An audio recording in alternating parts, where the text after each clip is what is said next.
আসসালামু আলাইকুম। কুষ্টা kitchen and কারিট গারে সবাইকে স্বাগতম। দেশ এবং দেশের বাইরে যারা আমার ভিডিও দেখছেন সবার জন্য রইল অনেক শুভেচ্ছা এবং শুভকামনা। আজকে আমি নিয়ে এসেছি একটি নতুন রেসিপি, সেটা হচ্ছে রসমালাই, গুঁড়ো দুধ দিয়ে তৈরি রসমালাই রেসিপি। আমার ভিডিওটি ভালো লেগে থাকলে লাইক, কমেন্টস এবং শেয়ার করবেন। আর নতুন হলে পরে আমার চ্যানেলটিকে সাবস্ক্রাইব করে দেবেন, পাশে থাকা বেল আইকনের উপর ক্লিক করবেন, তাহলে আমার নতুন নতুন ভিডিও আপনাদের কাছে সবার আগে পৌঁছে যাবে। আমি এটা গুঁড়ো দুধ দিয়ে তৈরি করেছি, আর 10 টাকার যে প্যাকেটগুলো পাওয়া যায় সেটা দিয়ে আমি তৈরি করেছি, আর সেটা দিয়ে তৈরি করে আমি 1 বাটি রসমালাই বানিয়েছি। এর জন্য আমি 3 প্যাকেট দুধ নিয়েছিলাম, আপনারা 2 প্যাকেট দিয়েও তৈরি করতে পারেন। আর নিয়েছি একটা ডিম। আমি দুধগুলো এবার এর ভেতরে ঢেলে নিচ্ছি আর ডিমটাকে ফেটিয়ে নেব।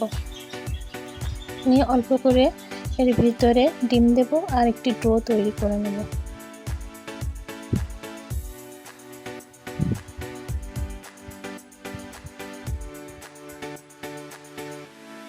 অল্প অল্প করে দিতে হবে আর মেশাতে হবে, তাহলে ডোটা নষ্ট হবে না।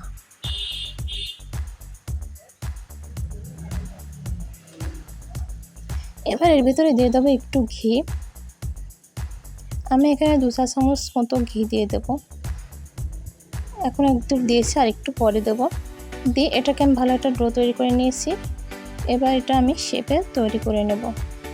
যে কোনো শেপ দিতে পারেন, কেউ গোল কেউ লম্বা। আমি লম্বা শেপ দিয়ে এটাকে তৈরি করে নেব।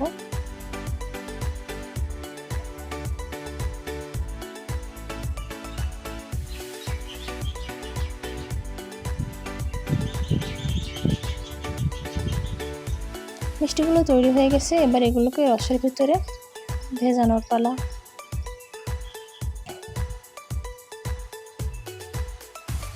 এর জন্য এখানে আমি নিয়েছি 250 গ্রাম দুধ আর 2 টেবিল চামচ চিনি। এবার এটা বলক উঠলে পরে আমি মিষ্টিগুলোর ভিতরে ছেড়ে দেব।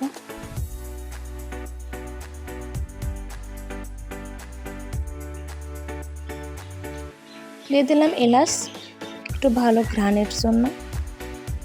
বলক এসে গেছে, মিষ্টিগুলোকে আমি এর ভিতরে দিয়ে দেব।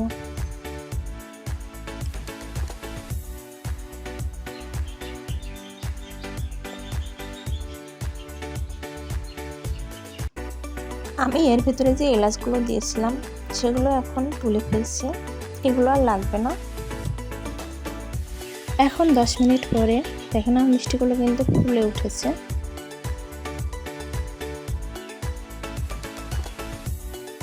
এবার এই রসটা ঘন হয়ে আসলে আমি এটাকে নামিয়ে ফেলব। আমি মিষ্টিটাকে মিডিয়াম আঁচে জাল দিয়ে বানিয়ে নিচ্ছি। আরও 10 মিনিট আমি এটাকে নাড়ব।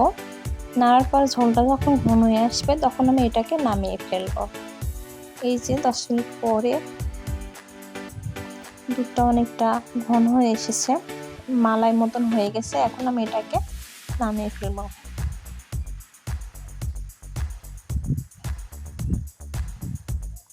এভাবে আপনারা সহজভাবে সুন্দরভাবে তৈরি করে ফেলতে পারেন রসমালাই। যে এবার এটা ফ্রিজের ভিতরে রেখে দিলে পরে খেতে অনেক মজা লাগবে। আমি এর একটু ডেকোরেশনের জন্য এর উপরে দিয়ে দিচ্ছি বাদাম, ছিটিয়ে দিচ্ছি পেস্তা বাদাম, কাঠবাদাম, কাজু বাদাম।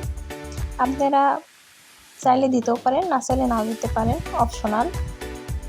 এটা জাস্ট ডেকোরেশনের জন্য। এভাবে তৈরি করতে পারেন রসমালাই, ঝটপট এবং সহজে তৈরি হয়ে যাবে।